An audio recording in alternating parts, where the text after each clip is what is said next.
Greetings from Tokyo. This is Daisuke, and please let me take this opportunity once again to wish all of you out there, my dear, dear friends, a very happy New Year 2019.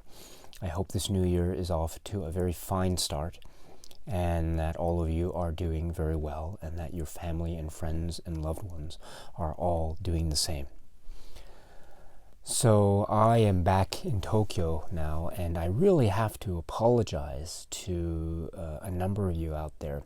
I have not been responding to any comments on the YouTube channel over the course of the past week. And that's just because I've been away on holiday, and I've now just very recently returned to Tokyo. So I hope to be able to address those comments from all of you in due course. So please, I ask for your patience, and once again I apologize for my lack of responding, but please understand I've just been away on holiday. And I am here because I wanted to address a question that I received a few, maybe a month or so back from a viewer who wishes to remain anonymous. And the question was really interesting, and so I wanted to run this by you and see what you thought of it, because I think maybe a lot of you might have some interesting comments to make about this particular question. And it's this: what do I think of the various lists of best of films, or films that one must see, or the top greatest films of all time? Those sorts of lists that you can find in book form, that are published from well-renowned critics, or a group of critics, or associations. And what do I make of those sorts of lists and those sorts of compilation books? I thought that was a really good question, because it really goes to one aspect of film appreciation, and the idea that it's very hard to get information without looking at some kind of resource or a number of resources to be able to show one the way throughout this landscape and terrain that we call cinema. And as you know, cinema is very vast. For every one film that I see, I feel like there are 1,000 that I have not seen, so maybe more even. And so there is only so much that one can learn about without needing to rely on other resources that are outside oneself. So to answer the question, do I like these best of lists, or the top greatest lists, film lists, etc.? And the answer is yes, I really do. I think they are a good resource. I think they are a fine place to go.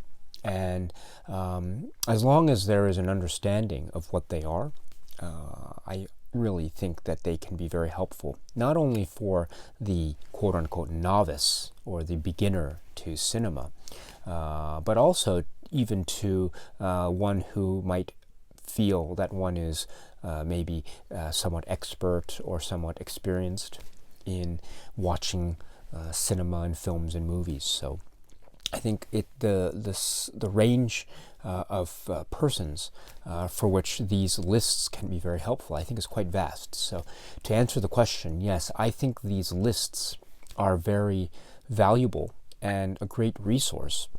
Now, I wouldn't necessarily, how shall I put it?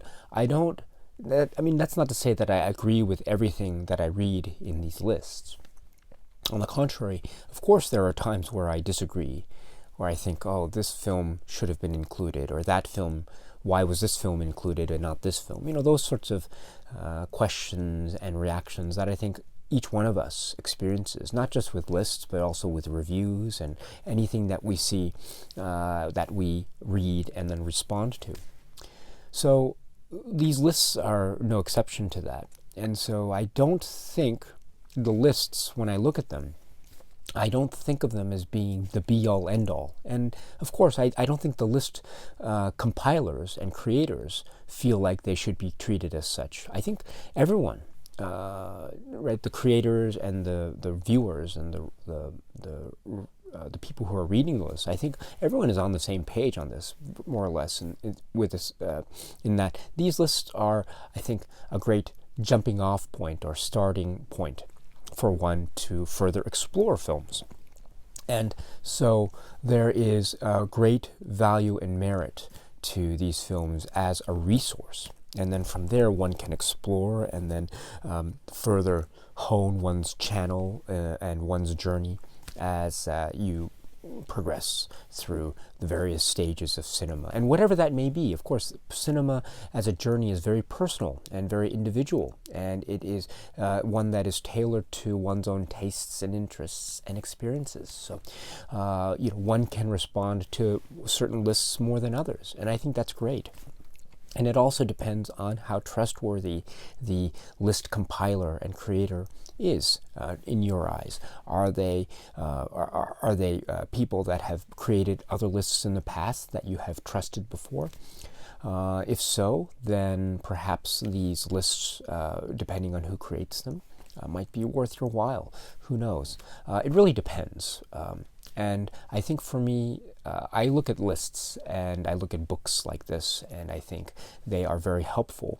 And they help me to try to find new films. And when I find a new film, it's, you know how it works. You watch a new film and then it leads off to other places. Maybe you want to watch films by the same director or by the same producer, and then you go this way or that way or this way. It's almost like you remember those books as a kid, the Choose Your Own Adventure? You can choose which way you want to go, which path you want to forge for yourself. So, and I think the lists and the best of lists are a great place from which one can spring off into various territories, if you know what I mean. And then the question, therefore, is what lists do I like personally? And I know that there are so many out there, and maybe too many out there for me to go through each one by one. So let me just go over just a few here for the sake of brevity, because I know your time is precious. So thank you very much for watching this video. The first one I wanted to speak of is this one, which is, I think, known to most people. This is the 1001 Movies You Must See Before You Die. Now, this is the edition that has The Revenant and Mad Max Fury Road. And this is edited by Stephen J. Schneider. I hope I get that correct. And so this has, as the title suggests, 1001 movies that one should see before one dies. So there is a sense of a certain aura of greatness or importance that is associated with each of the films that is featured in this particular book. And for the most part, I think this is a really nice resource, not just for the novice of film and cinema and movies, because, of course, there are many places that, one can go to here if one is seeking out new territory, or one is venturing into this world of cinema for the first time. Of course, this is a great resource. This is a book that I think is tailored to the novice, that is someone who is getting into film for the first time, but also I think it's one that has a lot of potential for even the more seasoned veterans, so to speak. And I think for me personally, I love how it has a nice variety. It includes some of the great classics, right? Like Lawrence of Arabia or Citizen Kane or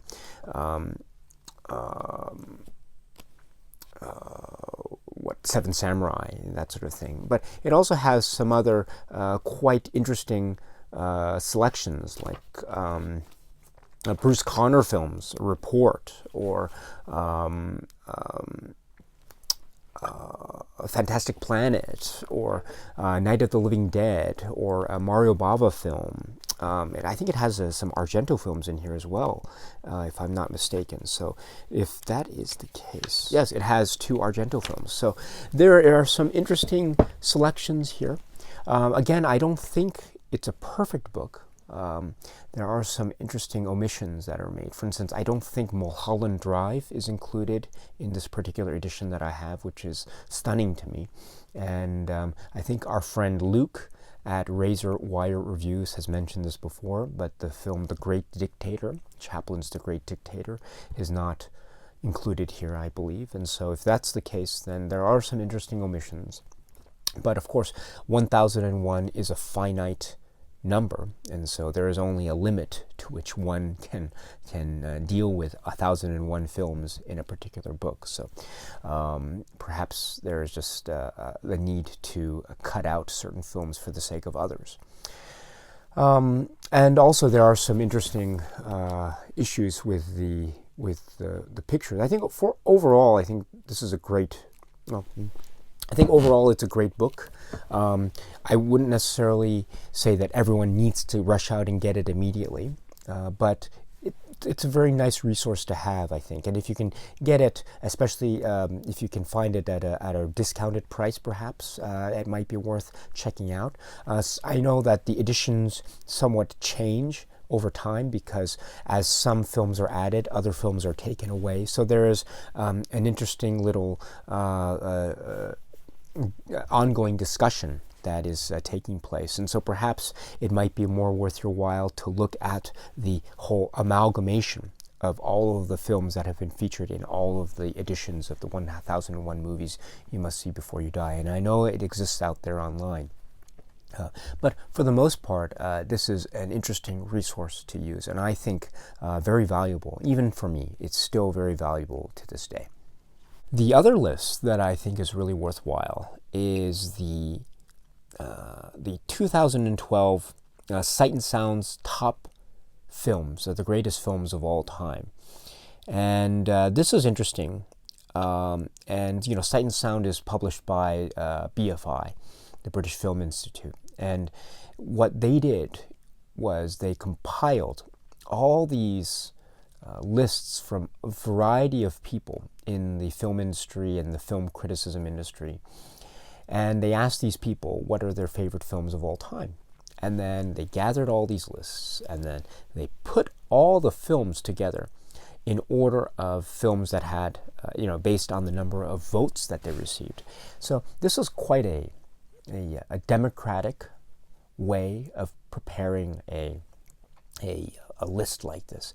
Now, granted, I understand that there are some issues, of course, that go into any list of this nature, even a list that's compiled in the so-called democratic nature, right? Because you still have to think about what is the pool of voters, and if the pool of voters is broad enough, or is it narrow? Is it too narrow? Does it cover a number of people from all over the world, or is it just focused on a particular geographic region or regions over others? Are there certain parts of the industry that are covered more than others, so to speak? So you have to think about how well represented the pool is. And I think over time, Sight and Sound has tried to increase or widen the scope of the pool as it makes these lists. And I understand it makes these lists every 10 years. So for every time it does, I think the pool becomes ever so wider, which I think is very encouraging. And so, of course, the wider the pool, the more variety, or the potential for variety, there can be in the ultimate list that would result.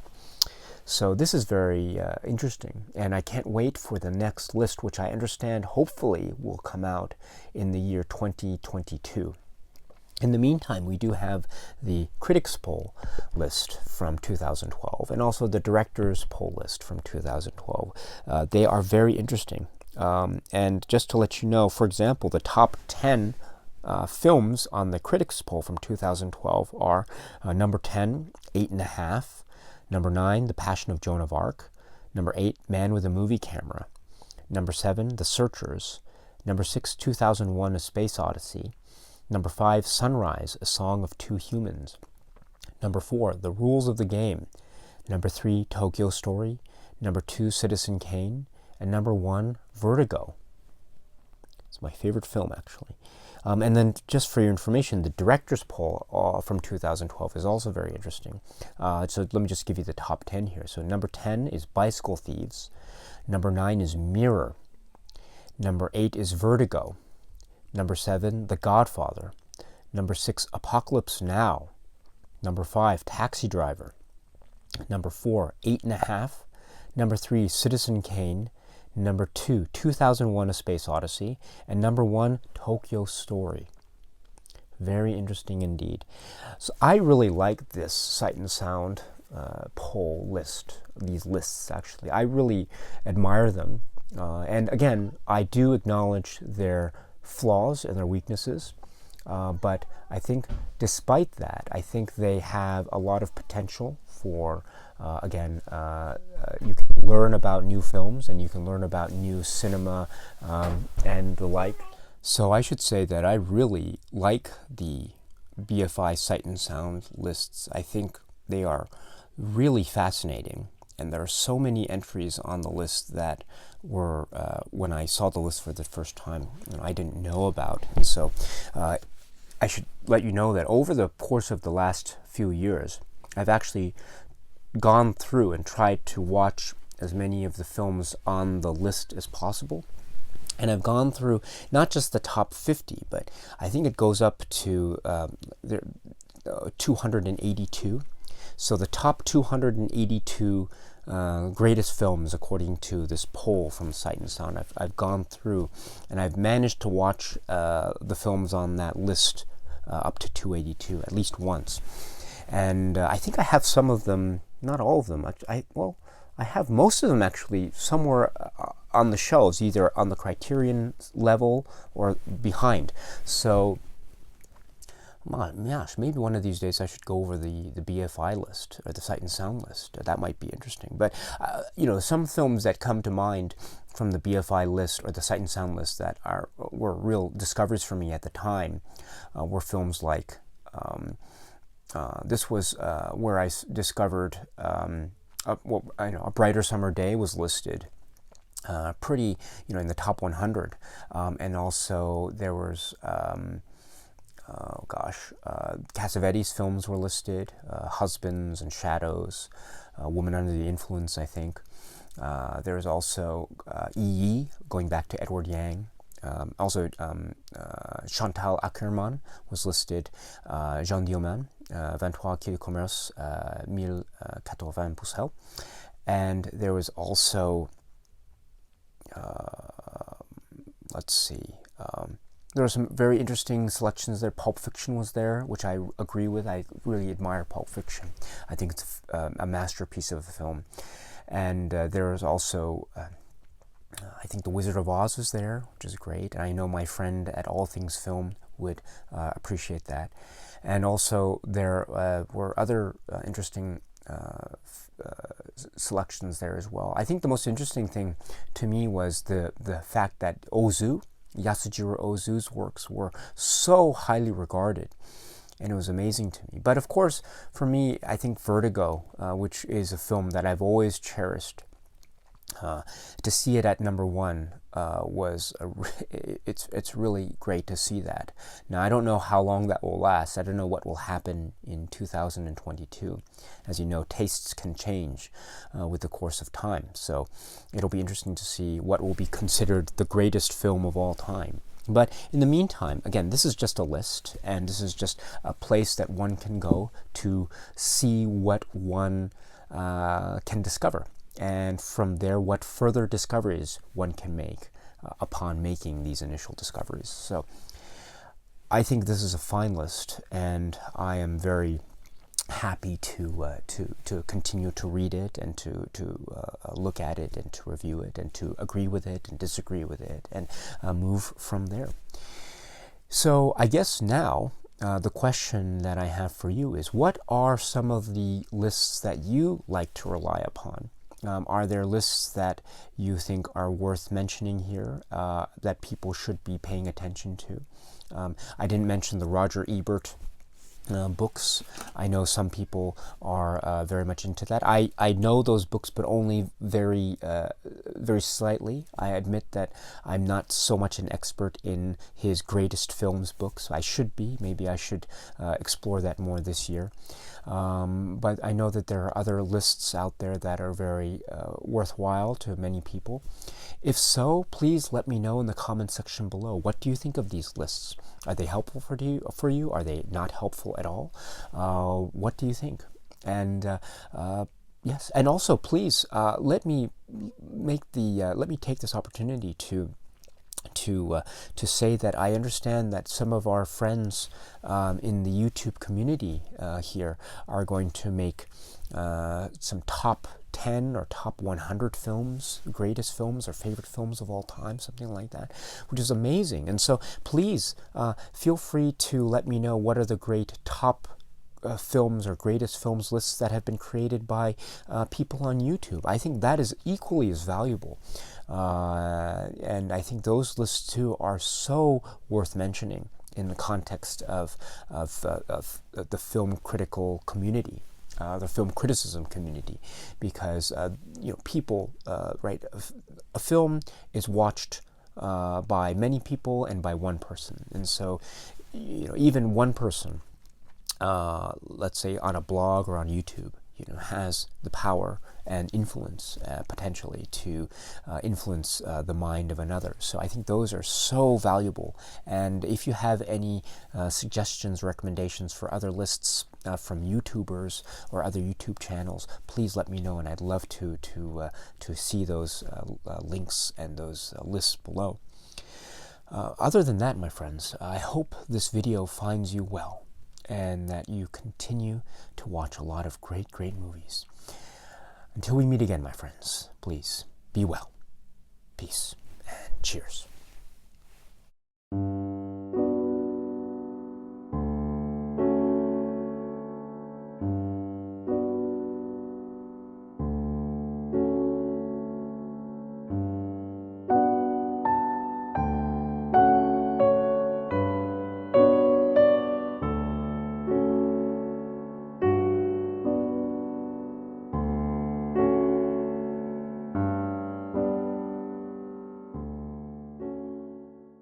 How should I put it? We really shook the pillars of heaven, didn't we, Wang?